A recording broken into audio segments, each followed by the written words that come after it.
Hello students, आज हम लोग लाए हैं क्लास 10th का जो आपका मैथ्स है त्रिभुज चैप्टर हम लोग शुरू कर चुके थे। एक पार्ट खत्म हो चुका था त्रिभुज की समरूपता और एक्सरसाइज 6.1 उसी पार्ट में मैं खत्म कर चुका हूं। अगर आप लोगों ने नहीं देखा है तो उसका मैं लिंक दे रहा हूं डिस्क्रिप्शन पे, पहले उन्हें देख लीजिए। उसके बाद आज मैं आ रहा हूं लेके आपका थ्योरम 6.1। उसके बाद प्रयास करेंगे कि आगे भी बढ़ जाए, ठीक है। तो देखो क्या इसमें 9 गो थ्योरम है 6.1 से लेकर 6.9 तक। इस 9 थ्योरम में से किसी एक को 5 अंक का पूछा ही जाता है हर साल, और पूछता ही है गारंटेड। साथ ही साथ सिर्फ इतना ही नहीं, 9 थ्योरम में से एक पूछा जाता है 5 अंक का। इसी 9 थ्योरम में से पूरे एक्सरसाइज डिपेंड करता है। मतलब इस 9 थ्योरम को अगर आप अच्छे से समझ जा रहे हो, उसकी कॉन्सेप्ट को आपने दिमाग में बैठा लेनी है, तो क्या होता है कि आप जो ये 20 नंबर का एक बड़ा चैप्टर है, हमारा छठा चैप्टर त्रिभुज 10 का, ये जो है आपका एक भी सवाल नहीं छूटेगा। जनरली बच्चों, जो आप लोगों के अंदर एक डर है, वहम है कि त्रिभुज चैप्टर प्रूफ करने वाला चैप्टर है, कठिन है, मैं इस चैप्टर को सबसे आसान बना देता हूं पिछले कई सालों का जो मेरा एक्सपीरियंस है पढ़ाने का 5-6 साल का। मैंने देखी है कि मेरे छात्रों का सबसे मजबूत चैप्टर यही हो जाता है। इसीलिए ये मुझे कहने में गर्व है कि मैं इस चैप्टर को सबसे बेहतर पढ़ाता हूं। ठीक है, चलिए हम लोग स्टार्ट करते हैं थ्योरम 6.1, जिसको हम लोग परिमेय 6.1 कहेंगे।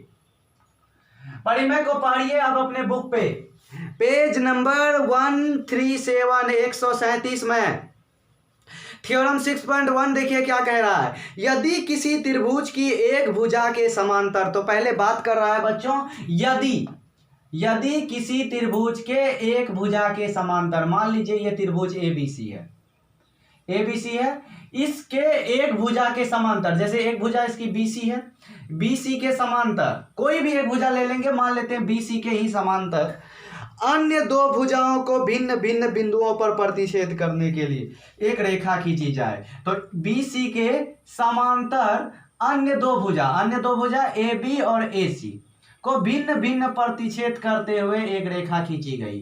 तो इस रेखा का नाम दे दिए डीई, और ये डीई जो क्या है, डीई आपका बीसी के समांतर है। ठीक है, करते हुए एक रेखा खींची जाए तो अन्य दो भुजाओं को एक ही अनुपात में विभाजित करती है। अर्थात ये दोनों भुजा को एक अनुपात में, एक अनुपात का क्या तात्पर्य हुआ बच्चों, जैसे AD बट्टा DB एक अनुपात हुआ, दूसरा इधर बराबर AE बट्टा EC हो जाता है। मतलब समान अनुपात में विभाजित करती है, एक ही अनुपात में विभाजित करती है, समान अनुपात, समान मतलब बराबर। तो क्या समझे आप कि यदि एक त्रिभुज के एक भुजा के समांतर अन्य दो भुजाओं को प्रतिच्छेद करते हुए एक रेखा खींची जाए, तो ये अन्य दो भुजा मतलब इन दोनों भुजा को जहां प्रतिच्छेद किया था समान अनुपात में विभाजित करती, मतलब AD बट्टा DB बराबर AE बट्टा EC। यहां तक बातें समझ में आ गई। अन्यथा देखो AD बट्टा पूरे भुजा AB, इसी को हम लिख सकते हैं AD बट्टा पूरा भुजा AB, दूसरा AE बट्टा पूरा भुजा AC। मतलब इसका अगर ये आधा पार्ट और उसका पूरा, फिर आधा फिर पूरा, तो ये भी बराबर हो सकता है। अन्यथा AD बट्टा DB बराबर हो सकता है AE बट्टा EC। यहां तक बातें समझ में आ गई होगी आप लोगों को। चलिए बच्चों हम लोग आगे बढ़ते हैं। अब देखिए इसको मैं पहचानने का तरीका बताता हूं। ये 9 थ्योरम जो है, ये 9 थ्योरम देखो गौर से पढ़ोगे तो 2 भाग में बटा हुआ है। पहला भाग है यदि से शुरू होता है, यदि किसी त्रिभुज के एक भुजा के समांतर, और दूसरा भाग तो से शुरू होता है, तो ये अन्य दो भुजाओं को एक ही अनुपात में विभाजित करती है। मतलब तो को, ये जो तो लिखा हुआ है, इस तो से पहले जो है वो दिया हुआ है, और इस तो के बाद जो है इसको प्रूफ करता है। तो के बाद क्या लिखा हुआ है, ये तो अन्य दो भुजाओं को एक ही अनुपात में विभाजित करती है। तो मतलब तो के बाद जो लिखा हुआ है अन्य दो भुजाओं को एक ही अनुपात में विभाजित करती है, इसी चीज को आपको प्रूफ करना है। यहां तक समझ में आ गई। चलिए आगे बढ़ते हैं बच्चों। ठीक है, अब देखिए हम लोग लिखेंगे दिया हुआ में क्या है, त्रिभुज ए बी सी में ए बी के समांतर डीई है। ए बी समांतर क्या है? डीई है। यहां तक बातें आ गई समझ में? ठीक है। जो अन्य दो भुजा को डी तथा ई पर प्रतिच्छेद करती है तो ये दिख रहा है। ठीक है, तो ज्यादा लिखने की जरूरत नहीं है। हमको सिद्ध क्या करना है बच्चों? हमको सिद्ध करना है, क्या सिद्ध करना है कि ए डी बट्टा डी बी बराबर ए ई बट्टा ई सी, मतलब जहां जहां कटती है वहां से समान अनुपात हो जाता है। चलिए आगे हम लोग देखिए, यहां पर एक रचना करनी होगी बच्चों। ये रचना क्या होगा? ये रचना क्या होगा देखिएगा, ये देखो डी से ए सी पर एक लंब खींचिए, इसका नाम दे दीजिए एम। डी एम लंब कहां डाला? ए सी। दूसरा ई से ए बी पर एक लंब खींचिए, इसका नाम दे दीजिए एम। ठीक है, तो यहां लिखेंगे रचना में हम डी एम लंब डाला कहां पर? ए सी पर, तथा ई एन लंब डाला कहां पर? ए बी पर डाला।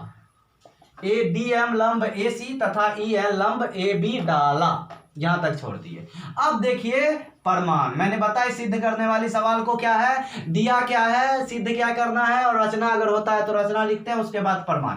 अगर इतना भी आप बना पाते हैं तो 5 नंबर का 2 नंबर आप हासिल कर चुके हैं। ठीक है, उसके बाद देखिए मैं कुछ कॉन्सेप्ट बता रहा हूं, ध्यान देना। साथ ही साथ रचना और एक चीज होगा, डी को ई से और सी को डी से मिला दिए, क्या बोलेंगे? बी को ई से तथा सी को डी से मिलाया।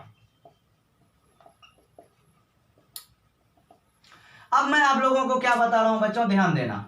अब मैं बताऊंगा आप लोगों को त्रिभुज के क्षेत्रफल के बारे में। ठीक है, आप जानते हैं सामान्य तौर पर त्रिभुज का क्षेत्रफल 1/2 गुना आधार गुना ऊंचाई होता है, जनरल फॉर्मूला है। अब मान लो कोई त्रिभुज पी क्यू आर है, गौर से समझना, वीडियो लंबा है लेकिन अगर आपको इस चैप्टर का मास्टर बननी है, सबसे ज्यादा नंबर लाना है, तो इसको देखना पड़ेगा गौर से। देखो 1/2 गुना बी गुना एच है, तो ध्यान दो पी क्यू आर एक त्रिभुज है। अगर इसका क्षेत्रफल निकालना है, अगर लंब यहां पर डाल रहे हैं क्यू आर पे, तो इसका क्षेत्रफल होगा 1/2, जिस भुजा पे लंब है वही आधार हो जाएगा। इसका नाम दे दीजिए एम, तो ये हो जाएगा पी एम, मतलब जहां पर लंब है वही क्या हो जाएगा? आधार। अब मान लो लंब यहां पर डाल दिए, तो अब क्या हो जाएगा इसका क्षेत्रफल? मान लो ये एन है, 1/2 गुना, अब आधार कौन सा भुजा हो जाएगी बच्चों? जिस भुजा पे लंब है, भुजा के लंब किस पर है? पी आर पे, तो 1/2 गुना पी आर गुना आपका लंब का नाम क्या है? Q M. 1/2 गुना आधार गुना ऊंचाई। मान लो अगर लंब इस पर डालेंगे तो आधार इस ये भुजा हो जाएगा 1/2 पी क्यू आर, इसका नाम दे दो ओ, तो ओ आर। तो समझ में आ गई होगी कि जिस भुजा पे लंब होता है वही भुजा आधार हो जाती है। ठीक है, यह एक चीज है। दूसरी कॉन्सेप्ट, और दूसरा कॉन्सेप्ट जब यूज होगा तब देखेंगे। ठीक है, अभी ध्यान दीजिए। अब क्या करेंगे, प्रमाण में त्रिभुज ए डी ई में ले रहे हैं, ए डी ये ऊपर वाला त्रिभुज का इस आधार के साथ हम क्षेत्रफल निकाल रहे हैं, ई वाला आधार जो यहां देखो ए ई वाला। ठीक है, त्रिभुज लिखेंगे एरिया ऑफ त्रिभुज ए डी ई, मतलब त्रिभुज ए डी ई का क्षेत्रफल 1/2 गुना ये वाला आधार ले रहे हैं ए ई, 1/2 गुना ए ई पे लंब कौन सा भुजा है बच्चों? डी एम है, समीकरण 1 मान लो, तथा एरिया ऑफ त्रिभुज। अब देखो ए ई के नीचे क्या आ रहा है? ई सी ना, क्या आ रहा है? ई सी। तो इस त्रिभुज का हम नाम ले लेंगे, इस त्रिभुज का नाम ले लो बच्चों डी ई सी। क्या नाम ले रहे हैं? डी ई सी, त्रिभुज डी ई सी। तो 1/2, अभी देखो आधार हम अगर ई सी यूज कर रहे हैं, कौन सा आधार यूज कर रहे हैं बच्चों? ई सी या सी ई सी। अब देखो इसमें ऊंचाई क्या लेंगे, लंब तो इस भुजा पे है नहीं, दिख नहीं रहा है। ठीक है, ध्यान देना बच्चों, यहां एक त्रिभुज जो बना हुआ है डी ई सी, इस त्रिभुज को मैं बाहर बना रहा हूं, यहां देखना ये डी ई है, डी ई। ठीक है, उसके बाद नीचे ऐसा तिरछा करके एक भुजा सी है, ऐसा एक त्रिभुज है, यही त्रिभुज है ना, डी ई सी, ये वाला त्रिभुज डी ई से सी। ध्यान दे, दिख रहा है ना? इस त्रिभुज का आधार तो ई सी ले लिए। अब आधार लेंगे तो आधार पे तो लंब होना चाहिए। लंब के लिए क्या करना पड़ेगा, यहाँ पर 90 डिग्री का कोण डालना पड़ेगा। देखो बच्चों, जरूरी नहीं है कि त्रिभुज के अंदर ही लंब हो, त्रिभुज के बाहर भी लंब हो सकता है। कितनी आश्चर्य की बात है, त्रिभुज के बाहर लंब हो सकती है। ये जो आधार EC लिए ना, EC को बढ़ा दो बिल्कुल आगे सीधा रेखा पे। अब इस रेखा पर जहां भी लंब होगा वो लंब त्रिभुज के क्षेत्रफल निकालने के लिए पर्याप्त होगा। देखो ये लंब DM वही था ना, इसी शीर्ष से DM, तो इस लंब को हम यूज कर सकते हैं 1/2 आधार के जगह EC और लंब के जगह DM। मतलब त्रिभुज के बाहर भी लंब हो सकता है। एक और त्रिभुज लेकर मैं समझा रहा हूं, यहां ध्यान दोनों। एक त्रिभुज है PQR, ऐसा कोई त्रिभुज है PQR, इसका क्षेत्रफल निकालें 1/2, हम आधार लिए QR। लेकिन आपको लगता है कि ऐसा तिरछा भुजा में 90 डिग्री का कोण बनेगा? नहीं ना। तब आप क्या कर सकते हैं, इस QR को आगे बढ़ाए। QR को क्या किए, आगे बढ़ाए, यहां से शीर्ष पर एक लंब डाले, शीर्ष से, इसका नाम दे देते PM। तो 1/2 आधार हो गया QR गुना ऊंचाई क्या है PM। मतलब क्या है कि जिसका जो शीर्ष है उस शीर्ष से आधार के बढ़ाए गए भाग पर भी अगर लंब है तो उसको हम लोग शीर्ष लंब बोलते हैं और क्षेत्रफल में यूज कर सकते हैं। वही चीज करेंगे आधार क्या लिए, EC लिए। जब आधार EC ले लिए तो 1/2 गुना आधार EC, और इसी का शीर्ष D से क्या था, लंब DM था, तो 1/2 गुना EC गुना DM, समीकरण 2। या हम समीकरण नहीं भी माने, ठीक है। अब क्या कर देंगे, दोनों त्रिभुज के क्षेत्रफल का भाग दे दिए। एरिया ऑफ त्रिभुज ADE बटा एरिया ऑफ त्रिभुज DEC, दोनों त्रिभुज का क्षेत्रफल भाग दिए 1/2 गुना AE गुना DM, ठीक है।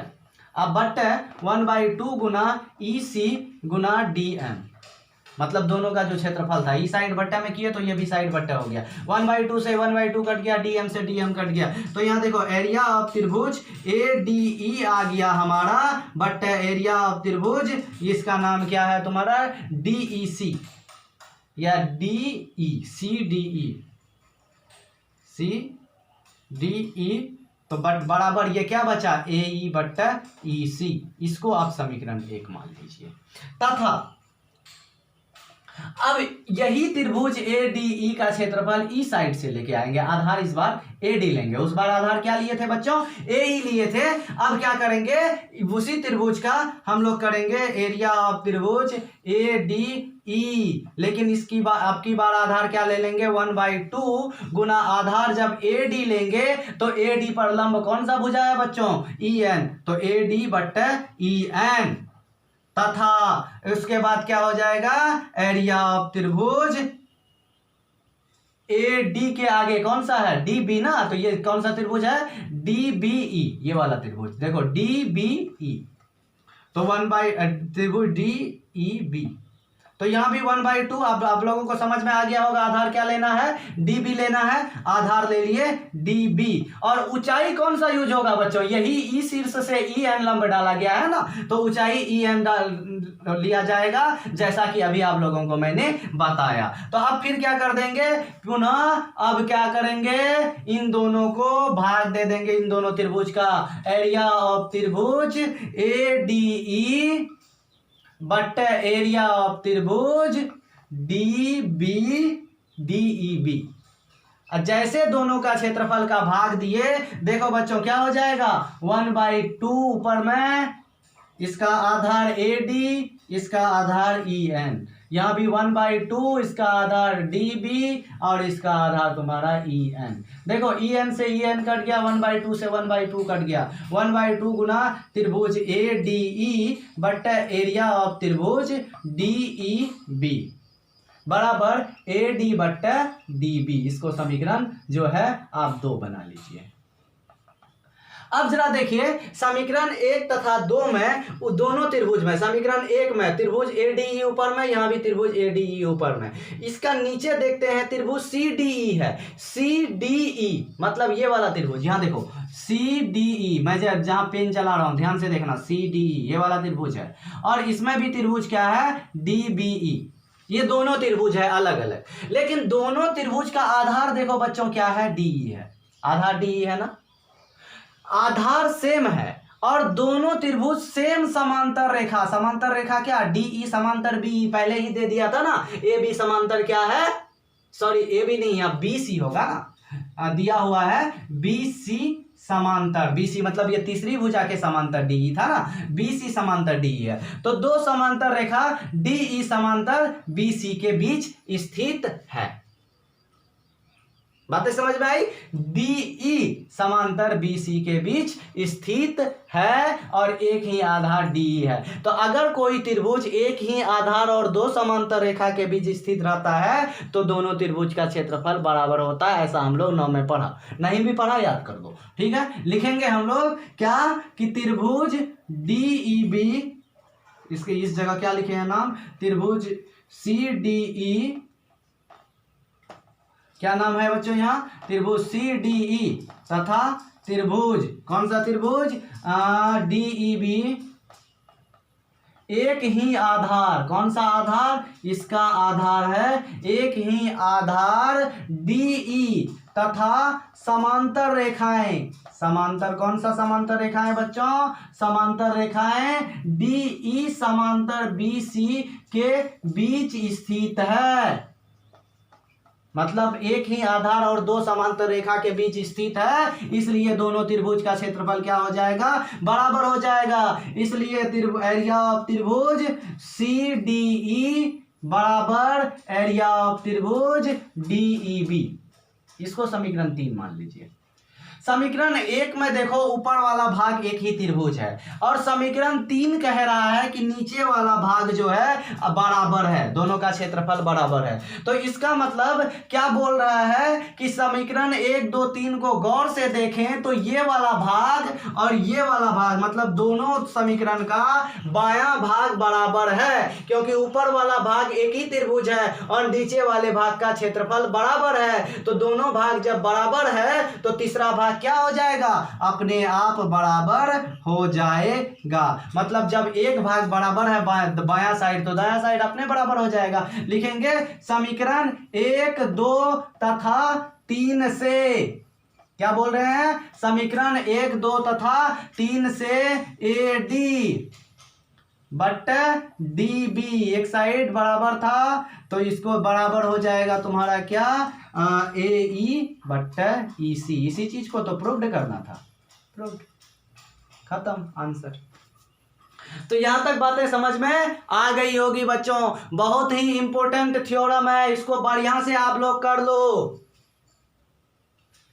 एक बार इसको और से गौर से देखो, ठीक है बच्चों, फिर से आप नोट बनाओ। चलिए नेक्स्ट थ्योरम में, चलिए अब हम लोगों का है थ्योरम 6.2। ये जो थ्योरम 6.1 अभी हम लोगों ने पढ़ी उसी का ये ऑपोजिट है, मतलब उल्टा है थ्योरम 6.2। तो फिर से पढ़ते हैं, देखिए यदि एक रेखा किसी त्रिभुज की दो भुजाओं को एक ही अनुपात में विभाजित करे, कोई एक रेखा है, मान लेते हैं ये एक रेखा है डी, ये त्रिभुज ए बी सी को एक ही अनुपात में विभाजित करता है। तो मतलब क्या है, एक ही अनुपात में विभाजित करे तो उसकी तीसरी भुजा के समांतर होती है। तो देखिए मैंने बताई थी कि तो के बाद जो है उसको सिद्ध करना है और तो से जो पहले है वो दिया हुआ है। तो यहां पर हम एक चीज देख पा रहे होंगे, अभी इसको मैं मिटा दे रहा हूं, दिया हुआ में क्या लिखेंगे, दिया हुआ में लिखेंगे कि रेखा डी डी जो है, रेखा डीई भुजाओं ए बी तथा सी डी को इस प्रकार काटती है, इस प्रकार काटती है, या शॉर्ट में मैं बता दूंगा क्या लिख सकेंगे आप, कि यदि रेखा डीई जो है त्रिभुज ए बी सी के भुजा ए बी और सी डी को इस प्रकार काट रही है कि, क्या काट रही है कि ए डी बट्टे डी बी अब बराबर है ए ई बट्टे ई सी, मतलब एक ही अनुपात में काट रही है, ए डी बट्टे डी बी बराबर ए ई बट्टे ई सी, मतलब क्या हो गया, इस प्रकार काट रही है कि एक अनुपात में विभाजित हो रहा है। यहां तक बातें समझ में आई। अगर आपको शॉर्ट में इतनी बातें नहीं लिख पा रहे हैं तो दिया हुआ में आप लिखेंगे, दिया है AD बट्टा DB बराबर AE बट्टा EC। तब हमें सिद्ध क्या करना है बच्चों, हमें सिद्ध करना है तो के बाद क्या लिखा हुआ है सेंटेंस में, आप देख पा रहे हो, तो के बाद वह तीसरी भुजा के समांतर होगी। मतलब क्या होगा, DE जो है तीसरी भुजा, इन दोनों को तो काटिए रहा AB और AC का, तो तीसरी भुजा क्या बचा, BC के समांतर होगा। ये हमें सिद्ध करना है। हमको रचना करनी पड़ेगी यहां पर बच्चों। रचना क्या करना है, हम ले लेंगे उल्टा मानेंगे। देखो इसको प्रूफ करते हैं कंट्राडिक्शन के द्वारा, विरोधाभास के द्वारा। जैसे पहला चैप्टर में आपने प्रूफ की √5 को अपरिमेय सिद्ध करना है, तो आप क्या किए, √5 को परिमेय मान लिए, उसके बाद अपरिमेय सिद्ध हो जाता था, क्योंकि कुछ ऐसी चीजें आती थी जिससे हमारा मानना क्या हो जाता था, गलत हो जाता था। वही चीज यहां भी अप्लाई होगा, कंट्राडिक्शन मतलब विरोधाभास। ठीक है, विरोधाभास के द्वारा इसको हम लोग सिद्ध करेंगे। तो हम लोग मान लेंगे कि DE समांतर BC नहीं है। क्या मानेंगे रचना में, माना कि DE समांतर BC नहीं है। जब DE समांतर BC नहीं है तो कोई तो रेखा होगा जो BC के समांतर होगा। तो लिखेंगे तो कोई रेखा अवश्य BC के समांतर होगा, समांतर होगा। माना कि वह DE डॉट है, मतलब DE BC के समांतर नहीं है तो कोई तो होगा, तो मान लेते हैं वो रेखा क्या है, DE पर यहां पर हम लोग डॉट दे देते हैं, DE डॉट है जो क्या है, BC के समांतर है। ठीक है बच्चों, यहां तक हम लोग लिख लिए। अब देखो प्रमाण, मैंने बताई थी कि अगर सवाल में क्या दिया है, क्या सिद्ध करना है, और रचना प्रमाण वगैरह तक अगर लिख पा रहे हैं तो आपको 5 नंबर के सवाल में 2 नंबर तक दे दी जा सकती है। तो जब पूरा बना सकते हैं तो इतना ही क्यों लिखेंगे। हम आगे बढ़ते हैं बच्चों। आगे देखिए हम लोग क्या करेंगे, हमको देखो हम लोग क्या मान लिए कि DE समांतर BC के है। तो थ्योरम 1 में क्या पढ़े कि यदि कोई रेखा एक भुजा के समांतर हो और दूसरी भुजा को प्रतिच्छेद करे तो क्या करती है, समान अनुपात में विभाजित करती है। थ्योरम 1 यही नहीं पढ़े कि एक भुजा के समांतर है, तो मतलब DE डॉट समांतर मान लिए BC के।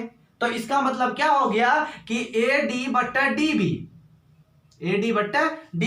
मतलब DE समांतर माने हैं, तो DAD बट्टा DB बराबर क्या हो जाएगा, AE डॉट बट्टा E डॉट C बराबर AE डॉट बट्टा E डॉट C। ये समीकरण 2 हो जाएगा। ठीक है, क्योंकि हम लोग माने क्या, DE डॉट को समांतर माने BC को, तो अब DE डॉट से लेना पड़ेगा AE डॉट बट्टा E डॉट C बराबर। लेकिन AD बट्टा DB किसके बराबर है, AD बट्टा DB बराबर है AE बट्टा EC। ये कहां से आया, दिया है, ये चीज तो हमको दिया हुआ था। समीकरण 1 से भी लिख सकते हैं, दिया है अथवा समीकरण 1 से। अब देखिए इसको समीकरण हम लोग 3 मान लेते हैं। समीकरण 2 तथा 3 में देखिए एक साइड क्या है, बराबर है। तो यहां लिखेंगे समीकरण 2 तथा 3 से, 2 तथा 3 से क्या बराबर है, AE डॉट बट्टा E डॉट C बराबर AE बट्टा EC। क्योंकि एक साइड जब बराबर हो गया तो दूसरा साइड तो बराबर होना ही पड़ेगा हर हाल में। अब लिखेंगे दोनों तरफ एक जोड़ने पर, यहां एक चीज याद रखनी है, इस जगह पहुंचने के बाद हमको क्या करना है, दोनों तरफ एक जोड़ना है। एक जोड़ने पर तो ध्यान दो बच्चों, जैसे दोनों तरफ एक जोड़ेंगे तो AE डॉट बट्टा E डॉट C प्लस 1 हो जाएगा।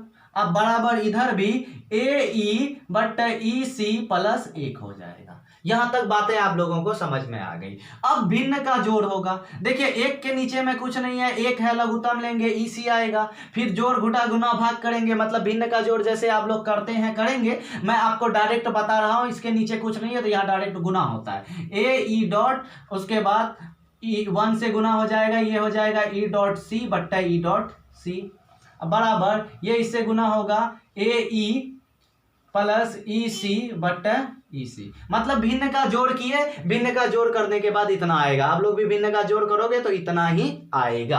अब आगे बढ़ते हैं। ए ई प्लस ए ई डॉट मतलब यहां से ई डॉट तक, अब प्लस आ गया ई डॉट सी, मतलब ई डॉट से लेकर सी तक, मतलब यहां से यहां तक प्लस यहां से यहां तक, मतलब क्या हो गया A C. A E dot plus E dot C हो गया आपका ए सी, नीचे में बचा ई डॉट सी। अब यहां देखिए दूसरा है ए ई बट्टा ई सी, तो ए ई प्लस ई सी, तो इसका मतलब ये भी क्या हो जाएगा ए सी, और नीचे में आ गया ई सी। अब देखो दोनों के ऊपर में ए सी है, ए सी से ए सी क्या हो जाएगा, कट जाएगा। देखो उधर गुना में, इधर आएंगे भाग में, कट जाएगा। देखिए वैसे काट दिए। अब बचा क्या, बच गया आपका 1/e डॉट सी बराबर 1/e सी। अब क्या करते हैं, इसको क्रॉस मल्टीप्लीकेशन कर दो, ई सी गुना 1, ई सी हुआ और ई डॉट सी गुना 1, E dot C. Cross multiplication मतलब इसको इससे गुना, इसको इससे गुना, एक से गुना रहा, जितना ही उतना ही हो गया। तो देखो क्या बराबर हो गया बच्चों, ई सी। ई सी मतलब यहाँ ई जो इस बिंदु है ई, यहां से सी तक बराबर हो गया ई डॉट सी, मतलब ई डॉट सी और ई सी दोनों बराबर हो गए। ये कैसे हो सकती है, दो अलग अलग बिंदु और दोनों दूरी बराबर, ई सी बराबर हो गया ई डॉट सी। ये तभी संभव है जब ई डॉट और ई क्या हो, एक ही जगह हो, एक ही बिंदु हो। मतलब जहां तुम्हारा ई डॉट होगा वहीं पर ई हो, तभी दूरी क्या हो सकती है, बराबर। लिखेंगे यह तभी संभव है, यह तभी संभव है जब ई तथा ई डॉट एक ही बिंदु हो, एक ही बिंदु हो। जब दोनों एक ही बिंदु हो जाएगा तो रेखा डी और डी डॉट क्या होगा, एक ही रेखा हो जाएगा, इसके ऊपर वो, तो अर्थात डीई तथा डीई डॉट क्या हो गया, समपाती हो गया, मतलब एक के ऊपर दूसरा रेखा समपाती है।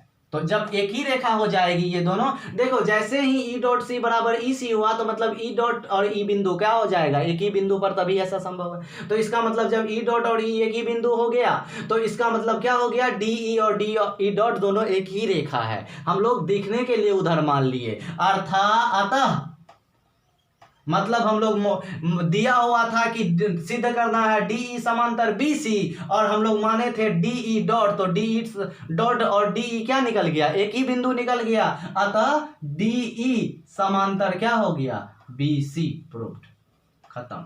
इस सवाल को आपको 2 से 3 बार प्रैक्टिस करनी है। जब रेखाएं समपाती हो गई, डीई डॉट और डीई समपाती हो गया, तो मतलब डीई समांतर क्या हो गया, बीसी हो गया। क्योंकि हम लोग डीई डॉट समांतर माने थे बीसी, और डीई डॉट के जगह डीई ही हो गया, तो मतलब जो माने थे वही चीज हमारा आगे प्रूव्ड हो गया। तो इस तरह से हमारा क्या हो गया, थ्योरम 6.2 भी खत्म हो गया। नेक्स्ट वीडियो में एक्सरसाइज 6.2 लेकर आ रहे हैं, जल्द ही आप लोगों के साथ बने रहिए।